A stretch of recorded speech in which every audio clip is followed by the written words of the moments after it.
fucking Otis. Fucking Otis. What the fuck? I'm just thoroughly intrigued by it. Like, I wasn't expecting it. I would have been more okay with this. I'm super not okay with this Mandy shit. I would have been more okay with this Mandy shit after he wins Money in the Bank. Because then Mandy could be the gold digger, kind of. Ooh. Are you guys Mandy Rose fans? No, I mean Mandy Rose fans. Yeah, I mean, I don't like her as a face. Like, honestly, she's less hot to me now. Like, she's super attainable. But I really like Sonya as a heel. I do. She's awesome. She's been cutting some great ass promo. That's why I do like Mandy as a face, because it seems more genuine. Like, that's why I do agree with Cash. I can understand where Cash is coming from, where she seems more attainable, because I feel like that's more her than her playing the character before. When she plays a heel, I feel like she's playing a character. She plays it well, but she's playing a character. This feels more genuine. Hello, hello, hello. It is me, your True Hill Phenom SP3, and we are back once again. This is our Money in the Bank Roundtable for Money in the Bank 2020. The pay-per-view just ended a couple of minutes or hours ago, and I am here with the connoisseur of all reporting, Romeo Anthony Colon, as well as the new rating system himself, Marcus Cash of All Elite Recap. And yes, we have a very special trio here with you to review the WWE Money in the Bank pay-per-view. We're going to have two special videos because we had to break down that crazy, most unique Money in the Bank men's and women's 2020 Money in the Bank ladder matches, the corporate ladder matches. We had to break that down in its own video. It was a lot to dissect. Romeo Anthony Colon, quarterback, does very well through all the events, and me, Marcus Cash, and himself break down everything, especially the results of both matches, so definitely check that out. And before we get into anything with the rest of the card, push the like button if you enjoy this video for all the great content. It helps the YouTube algorithm and helps more people find True Hill Heat content. And of course, post your comments down below. Tell us what you think about Money in the Bank, and push the iCard as well to subscribe to all the great True Hill Heat content. So guys, Money in the Bank 2020, what was your thoughts on the entire show as a whole? What's one word to describe everything before Romeo quarterbacks us through? Short. So yes. That's right. This show was, I think, 2 hours and 25 minutes long. And I was wondering, when was the last time a pay-per-view was that short in your house? And they started it early for that. Like, you could have started at 8 for that. And I think our good friend, I think it was Josh Marrero, Heel Marrero, he said it was ECW December to Dismember. Which I've tried not to remember. So if you think it was something else, if you think it was a different pay-per-view, post your comment down below. Let us know, and we'll definitely shout you out on the next video for sure. But yeah, it's been a while since we had this short of pay-per-views. Like, the pay-per-view length has been shortening, especially like nowadays. WrestleMania in comparison was much shorter this year because it was 2 nights especially, but also it just felt shorter as well. And I like the shorter pay-per-views, honestly. Yes, please. Can we make Raw shorter too while we're at it? Please.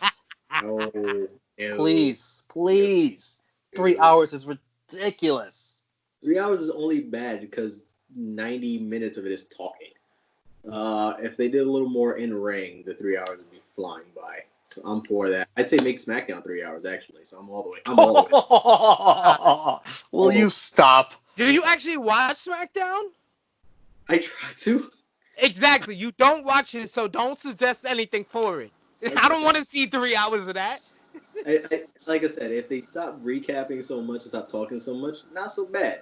You know, you need a few more. Man, is AEW that rough? You want more WWE television?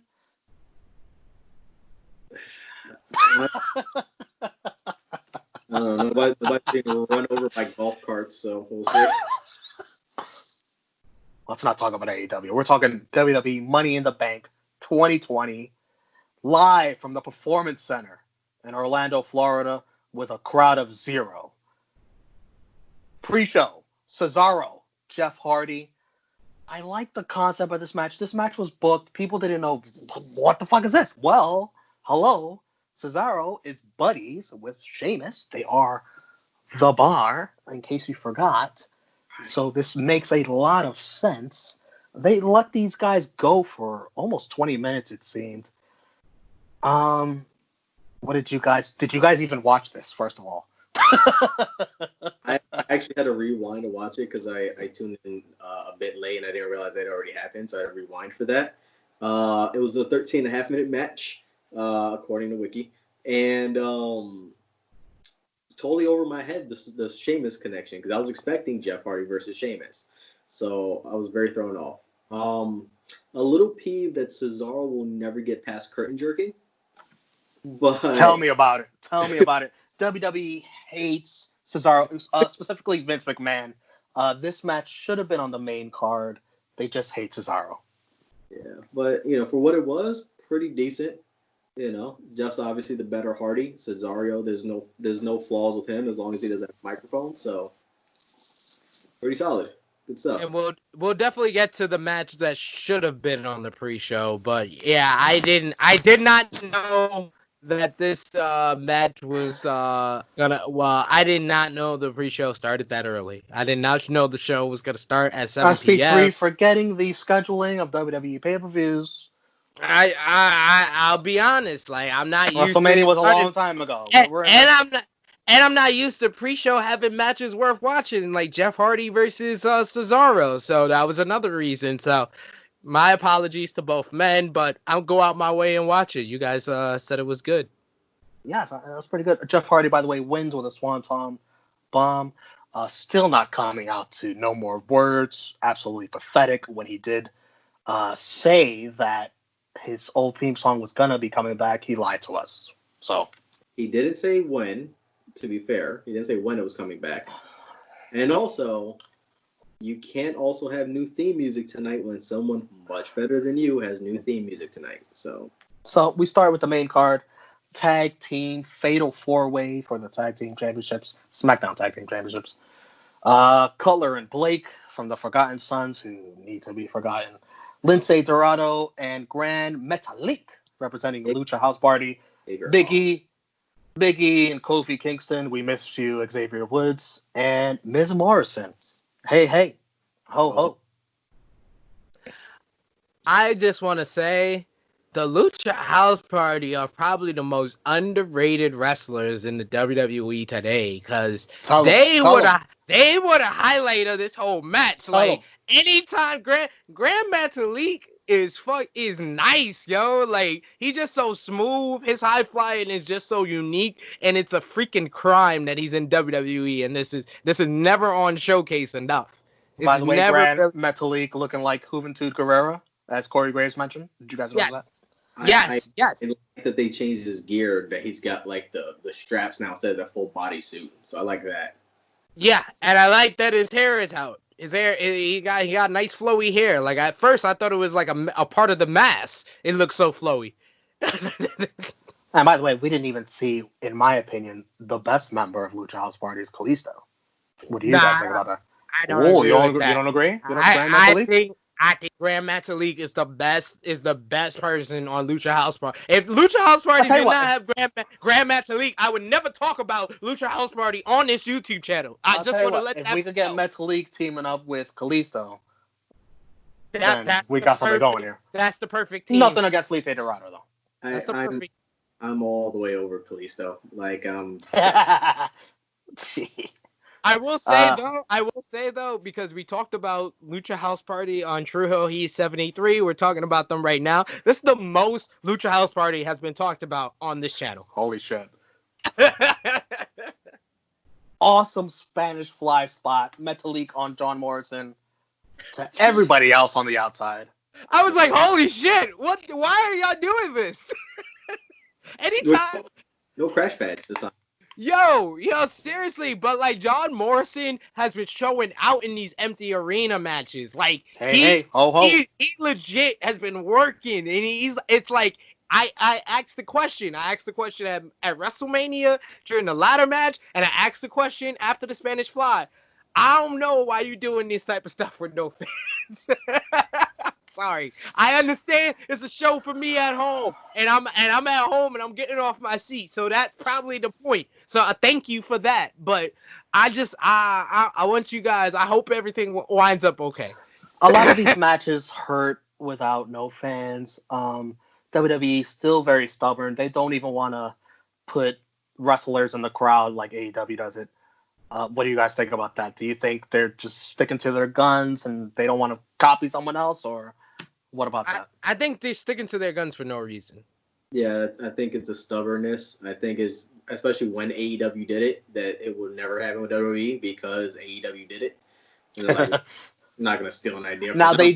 they did when this whole thing started, they were shooting their camera angles much differently, and then they switched it to where you see the entranceway. They did at least do that. Yeah, they Yes. did. They did steal that from AEW, so there is a precedence there. So I just don't understand it. Like, even if it's like 4 or 5 guys, like guys we just saw wrestle, like them just sit in the crowd afterwards, like it's just gonna add more crowd noise. Like everybody, I heard some people were kind of like annoyed when I think it was Street Profits during a Bianca Belair match on Monday Night Raw. They were on commentary, and literally the whole match, they're like, "Hey, Kyle! Oh my God, I love it so." I was like, they were like, oh, that's so annoying. I was like, that shit was entertaining because I was like, there's not silence. Like Monday Night Raw is hard to watch because there's so much silence during those matches. Like it's just and then it's even worse. Like on the pay-per-view, like during I think it was like the Bayley match when they showed the highlight, and literally during the highlight, all you hear is the announcer calling the move in the. It's like the only crowd noise is the announcers, and it's very jarring. That's why it's great to have so many Zelina Vega segments on Raw, because she is screaming on the outside. I love it. By the way, this tag team match, we kind of got sidetracked. Solid fatal four-way tag match. Very fast-paced. Trouble in Paradise from Kofi on Dorado. Big E wins it with the big ending on Metalik. What do you guys think about the match and then the result? Result I'm fine with. I'm good with the New Day. I don't want the Forgotten Sons. Yes, forgot them. Much less with the titles. The Mexicals, I can, Wait, what? So I'm fine with them making the sporadic appearances and nothing else. And to switch much better than the Forgotten Sons. Yeah. Much better. Yeah, much better, but still occasional, not consistently on my TV. And considering Eminem just had the belts, they don't need to have the belts again so quickly. So I'm good with the results. Match was a lot better than I thought it would be, considering, half the participants. So, I was pleased. I fucked with it. I liked it. 3.5 stars on my star rating, not the Marcus Cash star rating, but I really liked this match. It was a lot of fun, and Miz and Morrison, the New Day, to just deliver in these empty arena type environment. We got a backstage promo with Charlie Caruso with Drew McIntyre. Basic shit. He's just gonna shut up Seth Rollins' big mouth, and then we get R-Truth versus MVP, or do we? Because first of all, R-Truth does his full intro as if the crowd is there.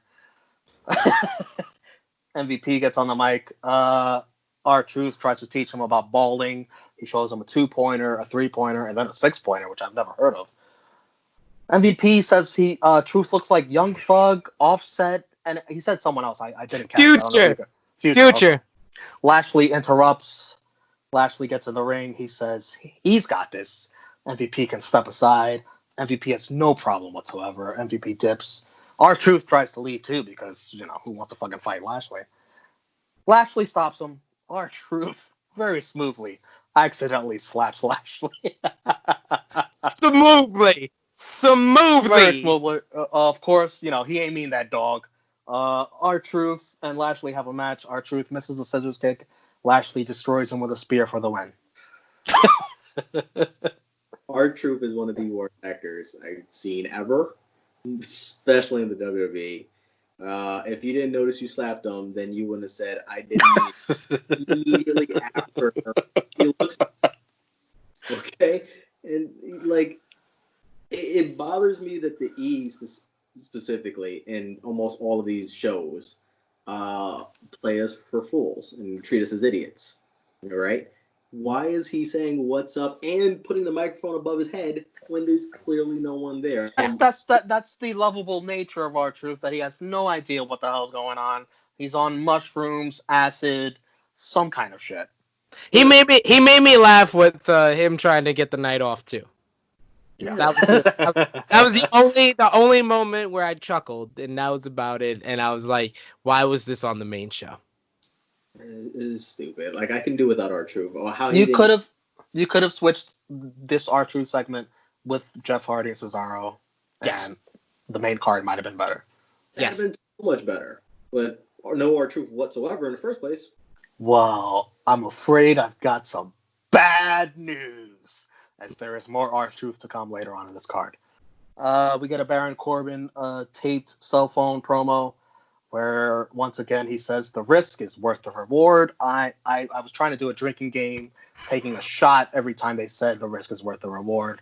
I had 2 shots tonight. I thought there was going to be a lot more. I wish I had the shots to drink, because that just annoyed me. Every time I just wanted to pluck a hair out of my head every time they said the risk is worth the reward. The risk is worth the reward. We get it. We get it. We get it. You're performing during the pandemic. I mean, you're at Money in the Bank. I get it. I get it. The risk is worth the reward, okay? Smackdown Women's Championship, Tamina versus the champion Bayley. Bayley boos Tamina and cheers herself during the introductions. Bayley's full gear was absolute fire. I don't know what you guys thought about her full gear. All right, yeah, okay. I dug it. I liked it. Sasha Banks gear also. Yes, they were on fleek, both of them. I like the little backstage promo with the interviewer. I like how they're stirring the pot. They're stirring the pot just with facial expressions. Sasha Banks is telling her story. Now, I have blue balls from how much they have teased a Sasha and Bayley feud through the years. I don't know what they're waiting for. I guess SummerSlam, but Jesus. Which is supposed to be in Boston, Sasha Banks' hometown.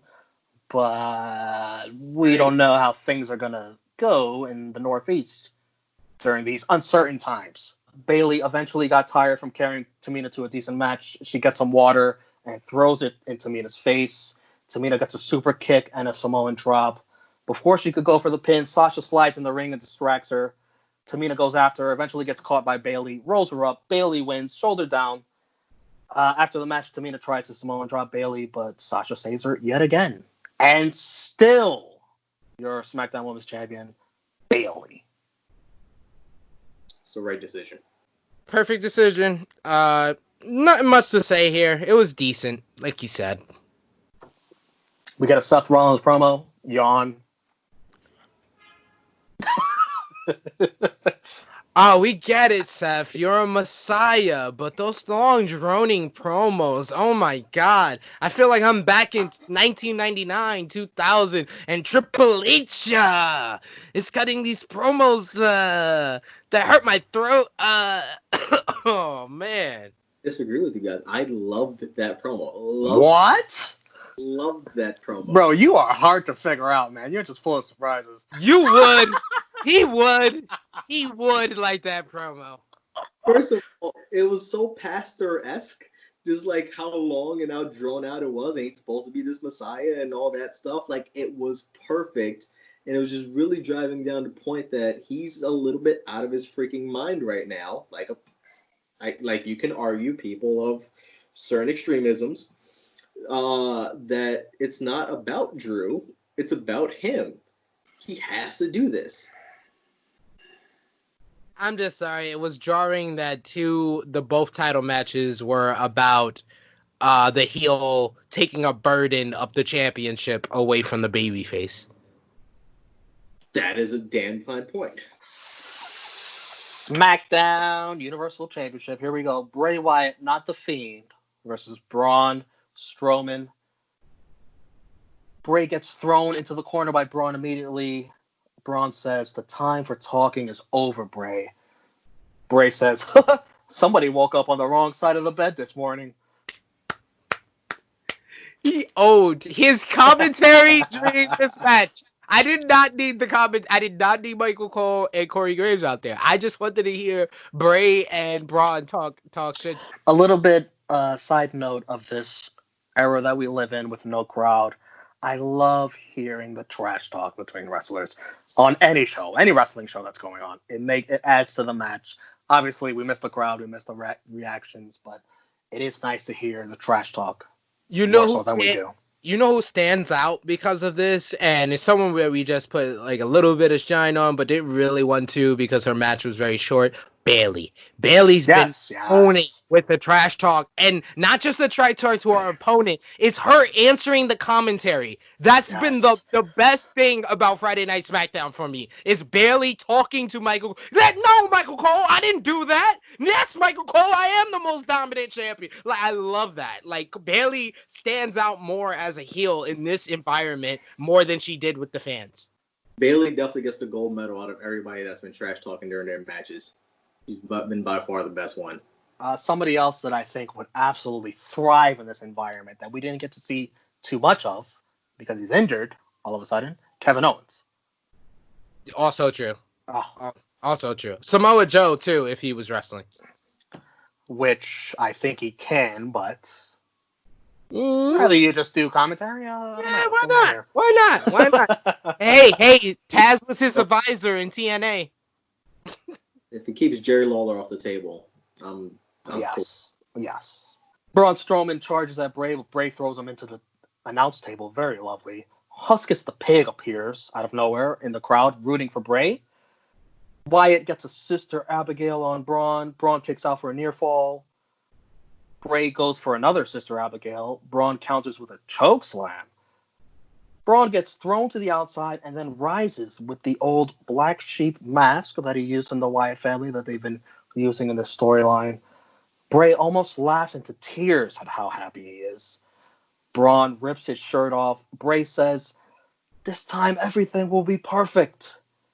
Braun drops to his knees and does Bray Wyatt's pose. Bray reciprocates, does the same. Bray rises to his feet, laughing and saying, "I told you! I told you!" Braun rises himself. They hug. Bray's puppets, all of the puppets, they all appear in the crowd, happy for Bray. You did it!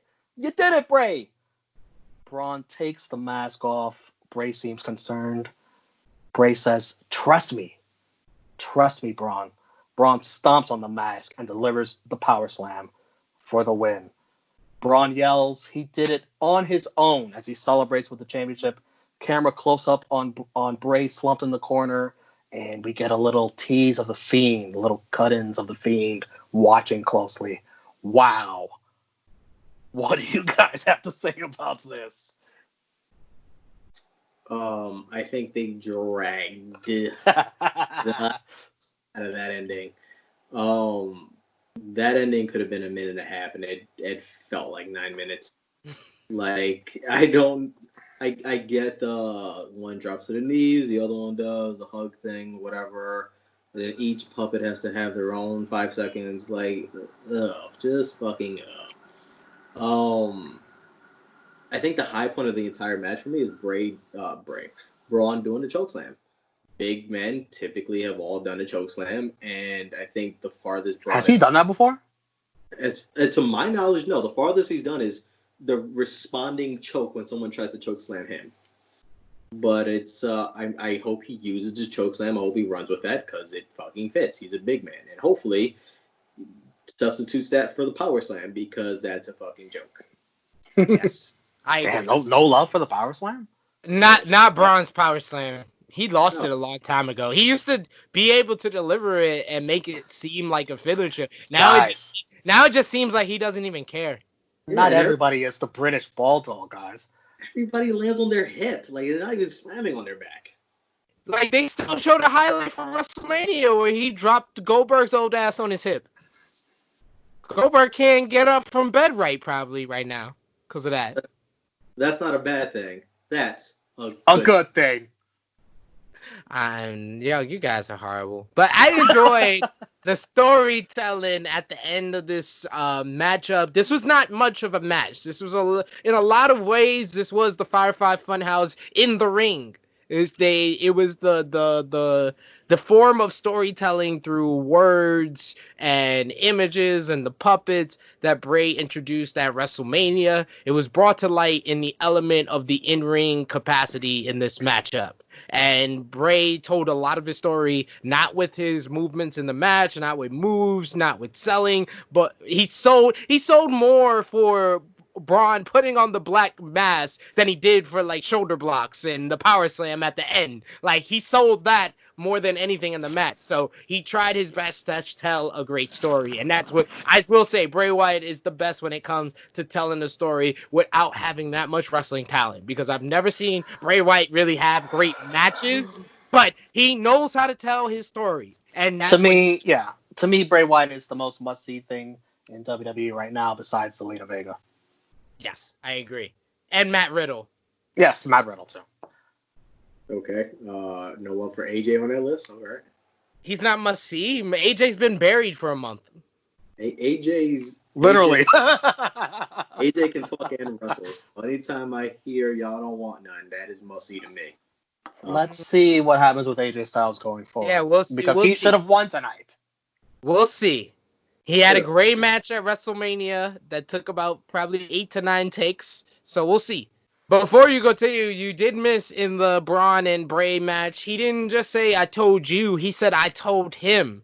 I told him to give me a chance, meaning that he told he basically was trying in this matchup the question that everybody asks, why is Bray Wyatt? Why is it not The Fiend versus Braun Strowman? Bray Wyatt gave us the answer. Like, that's what I like about Bray Wyatt, is because in the WWE, you don't get rewarded for paying attention.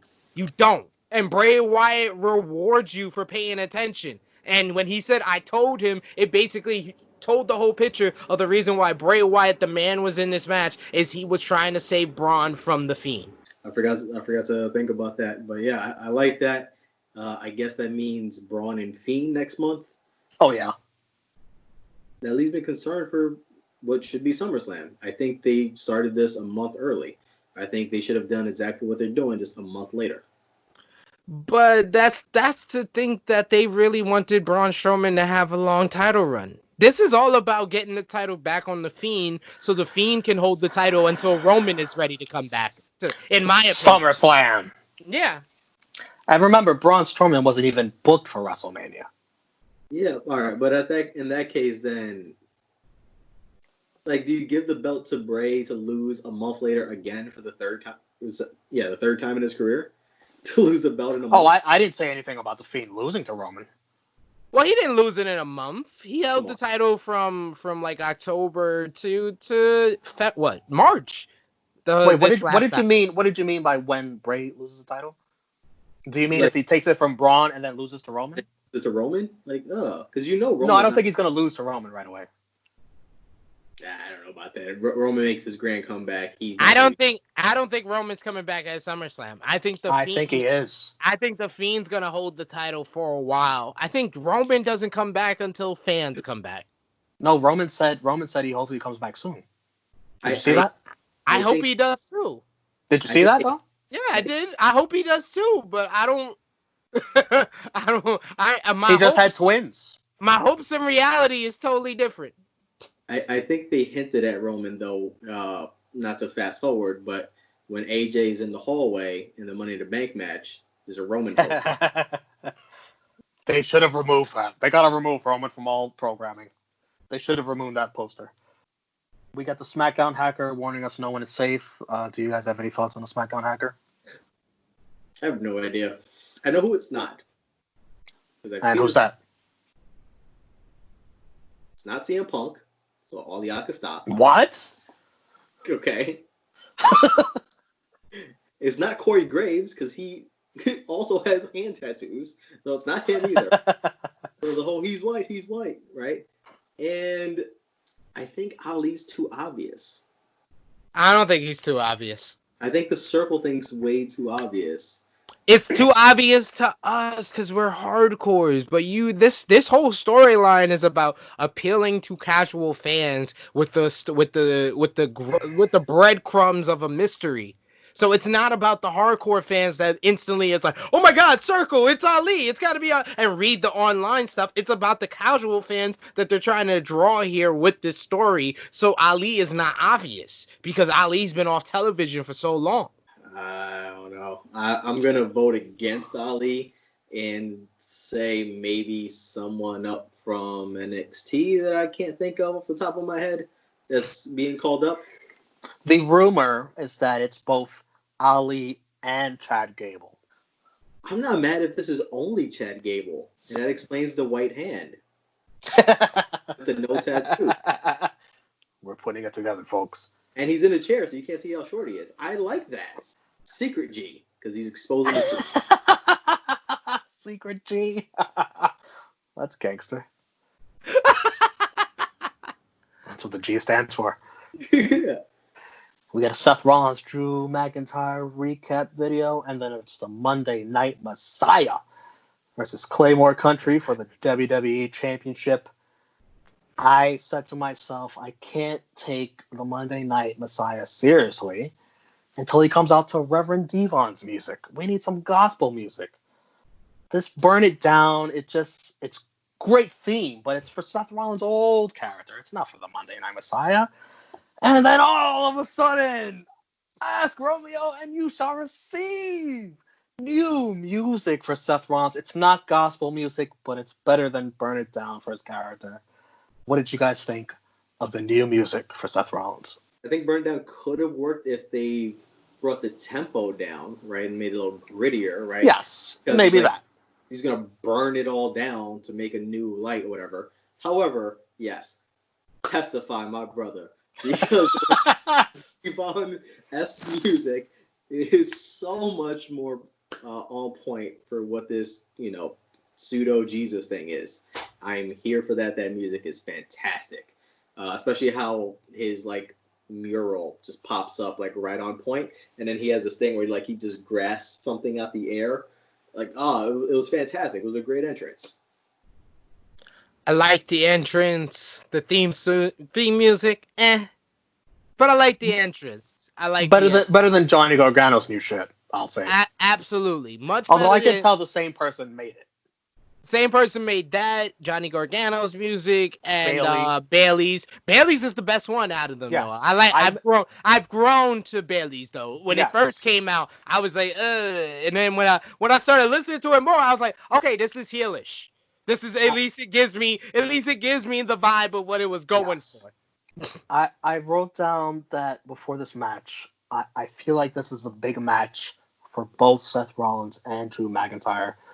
Rollins, to me, seems a little bit in limbo, in a tough spot, and Drew, this is his first real title defense besides that Big Show shit.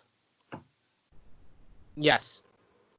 This was a lot more important in hindsight for me, because going into it, I wasn't really interested in it. Like I would say, the first 5 minutes or so, I was in and out of on my phone and stuff like that. And it was just through pure, it was like if as if they were in front of a crowd after a Rock Hogan, a HBK Taker, and they had to get the crowd back. That's how I felt watching this. I was not into this at the beginning, and their work in the ring got me interested in this match. This was, to me, a damn good match. Needed some crowd, obviously, but the circumstances, WWE. We already talked about the crowd with that. Drew wins by Claymore. After the match, Drew extends his hand for a handshake, and I am absolutely shocked that Seth Rollins shook his hand, and I wrote down, what does this mean? Guys, your thoughts on the match, and then your thoughts on the handshake after the match. Yeah, the match was rock solid. I think a little better than I was expecting. I wasn't sure how their styles would match up. Obviously the crowd thing, whatever, but I think it was solid. I wouldn't mind this being a series. The handshake thing, 2 points. Yes, very shocked that Seth gave him the handshake, especially after the first encounter. But also, I would dig this if this is going to be part of Drew's gimmick, where he's the defending champion, and after he successfully defends, shake my hand, little bitch. Shake my hand. Yeah. I'm only saying my star ratings for the matches that were really good. This one was great. This was probably the best WWE matchup since these whole uncertain times have started. I want to watch it again. This is the best WWE title match in... it's been a while since we've had this great... This is the best WWE title match since AJ Styles versus Daniel Bryan. No, since Daniel Bryan versus Kofi Kingston at WrestleMania 35. This is the best WWE match, WWE title match since then. And if More than a year. If it had a crowd in front of it, it would have been better than that. Because these guys went out there and they worked like they were in front of 60,000. And like you said at the beginning, they worked like they had something to prove. Like Seth Rollins wanted people to remember that he's one of the best workers in the world. Like someone today said the top three workers in the top three in the business today was Okada, Jericho, and Rollins. And I said Rollins, oof. Now after that match, I'm not going to say that. Because Rollins once again reminded me like, hello, I'm one of the best in the world. You might have forgotten from my Twitter game, but I'm one of the best workers in the world, and he proved it tonight. And Drew McIntyre, through the booking he's received on Monday Night Raw, what happened at WrestleMania with how he defeated Brock Lesnar, and this title match tonight, he's on his way to having one of the best babyface WWE title runs in quite some time. Because AJ Styles was the longest babyface title run we've had quite some time, and I would say that was about 4 months pretty good, and then the other 8 it just so this one is up to a much stronger start than that one was, so I'm very happy. So he doesn't have to face a newly healed Nakamura that's getting comfortable into his role, so he's already off to a better start. We get Charlie Caruso backstage, and she's with R-Truth. I think I missed this part too. Oh, did you? Yeah. Did you see this, Marcus? R-Truth says MVP lost weight. He didn't think he could beat him, but he did. Truth says he's lonely as he shows a pic of himself with a 24/7 title. He says he needs it back, and he declares, "I'm gonna sack you, Tom Brady, and take back my 24/7 championship." R-Truth walks off, and Charlie says that he meant Rob Gronkowski. Of course, Rob Gronkowski has signed, in case you didn't hear, he's signed with the Tampa Bay Buccaneers, and if there is an NFL football season, he will be playing football. He will not be defending the 24/7 championship. So does this mean that R-Truth is going to venture out into the NFL and get back that title? What did you guys think about this circumstance? I hope he does. I hope he gets tackled. I hope he gets drawsed. And I hope we never have to see him again because he is Jesus brutal. Christ! Jesus Christ! They're gonna do. They're gonna do a Dark Side of the Ring on what you just said. Dark Side of the Ring. Reckless shit said by Marcus Cash. I think he's gonna show up at training camp and roll him up. No, I want to see him roll up Tom Brady first. And the ref goes, "What the fuck are you doing?" That's not Rob Gronkowski. I do you one better. I want him to show up to training camp for the wrong team. Oh, he shows up at New England at the Patriots. No, even better. Jacksonville Jaguars, an AEW country. I was gonna say instead of the Tampa Bay Buccaneers, he shows up on fields for the Tampa Bay Rays, and he's just got the whole sport. That also works. That works. But I would love a little Jacksonville Jaguars, a little AEW invasion. Come on. He's gonna show up in a tank, but it's actually a Jeep with a prop on it. He's got to show up as an NFL player. They won't let him in because they don't let in real NFL players to the Jacksonville Jaguars facility. Ooh. Damn, you just got all the bullets in the chamber about this segment. Just saying. Oh man, I hate R-Truth.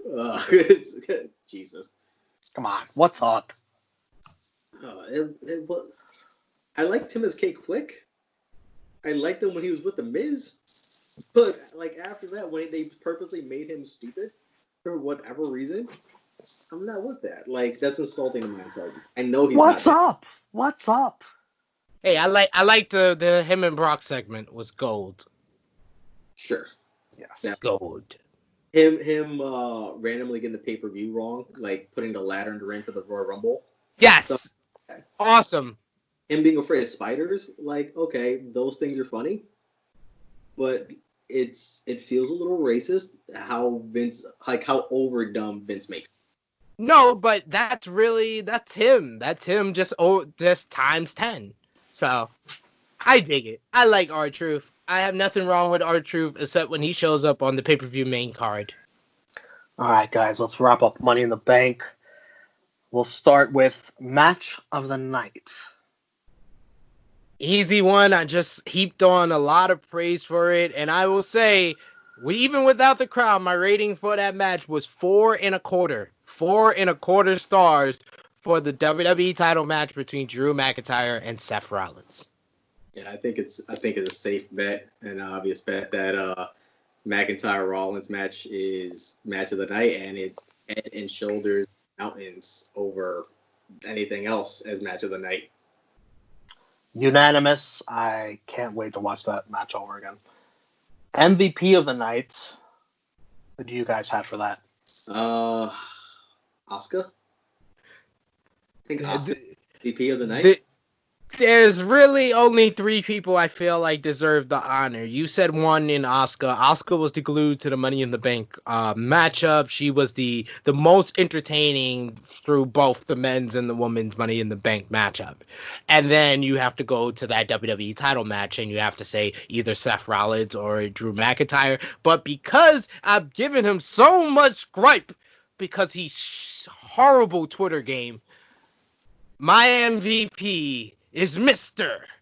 Kobe Lopez, a.k.a. Tyler Black, a.k.a. Seth freaking Rollins. I think you can also make a case for a fourth person, Otis, because holy shit.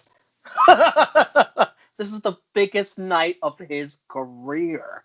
My goodness. But that's not my MVP anyways. That's not my MVP. If anybody's winning for if anybody's the MVP of 2020, yeah, it's Otis. I don't think for Money in the Bank, but for the year 2020, yes, Otis is the MVP. But no, I agree with you, SB3. Seth Rollins is my MVP as well. Like I told you, Seth Rollins and Drew McIntyre, I said it was a big match for both of them. I think it's even more bigger for Seth Rollins because he led this match. He made Drew McIntyre look good, and Drew McIntyre had to look good. He is the WWE champion. He is the new face of Raw, and Raw is in some dark times. I don't know if you guys have heard these ratings that Raw is having, but Drew McIntyre needed to come out of this looking strong, looking good, and they put as good a match as they could put together. LVP. And for this, I have Dana Brooke.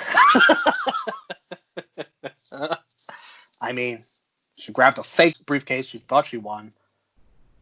And then she walks around with a fucking poster over her head. Great Halloween costume from what I've heard. Who are your guys' least valuable performer of the night? I really wanted this to still be R-Truth at the end of the night because of how bad that all was. But yeah, I don't think you can even compare someone who makes dumb blondes look like Harvard graduates. Like, Dana Brooke was so dense. this entire on-screen appearance that she had. I'm not gonna call it a match because it wasn't a fucking match. But this entire on-screen performance that she had, she is the dumbest thing I've ever seen on TV. I think in WWE history. I don't know what other dumb characters they had, and I know she beats them all. Wasn't the whole point of her being in this match is to elevate her? Yo, and to prove them wrong and to finally get her chance and da-da-da-da, and then said, fuck that, she's a moron. It's definitely Data Brooke. It's Wow. Notice we had a silver and a bronze medal for MVP.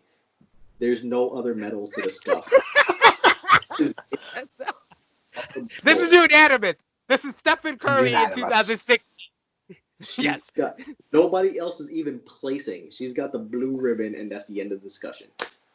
Let's pretend we're the bar for a second. We're going to do thumbs up, thumbs down for the entire show. In 3, 2, 1. Unanimous thumbs up from everyone. And on a scale of 1 to 10, I had this at a 7.2. What did you gentlemen have it at? So specific. You gotta use decimals. There's too much going on. Yeah. I don't like to rate things, but let's say a 7. I think that's fair. And I'm not gonna get into points, but 7 sounds about right. I enjoyed this more than I didn't. There was obviously things I hated, but it was an overall enjoyable performance that I have to rewatch again, if not for just to make sure I'm not dumber afterwards because of it.